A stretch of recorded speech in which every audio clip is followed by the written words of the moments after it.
gavana wa Kiambu anaitwa Paul Kimani Wamatangi. Mama kaunti wa Kiambu anaitwa Anne Wamuratha. For now, tafadhalini tutulie. Mwaka ujao, kila marumbano ikitangazwa mwaka ujao, wale wako kwa viti walete kadi zao, wale wanataka viti walete maono, tupambane, kiwanja itakuwa free. Na kwa heshima yako mtukufu Rais, ningetaka kuita kama mama this house to order. Viongozi wa kaunti hii waheshimiane na kila mtu afanye kazi yake. Mimi ndio mama kaunti, nitafanya kazi ya kaunti, na kila mtu kazi aliomba amalize. Mwaka ujao wale wanataka viti, hata yule anataka kuwa mama kaunti, utakuja na maono na mimi nikuja na kazi, tupimane nguvu, wananchi waamue.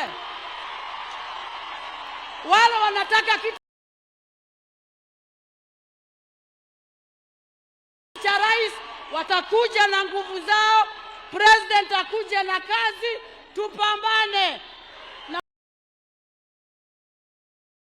Heshima, naomba nimkaribishe gavana wa Kiambu Kimani Wamatangi.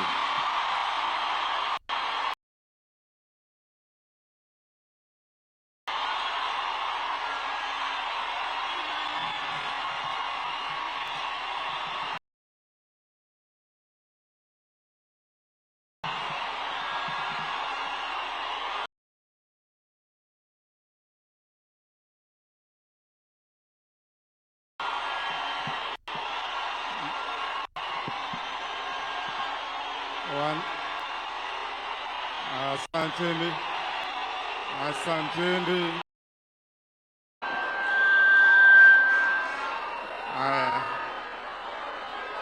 Mheshimiwa wetu, Mheshimiwa Rais wa Jamhuri ya Kenya, Daktari William Samoei Ruto, pamoja na viongozi wote ambao tuko nao hapa siku ya leo, Bishop wetu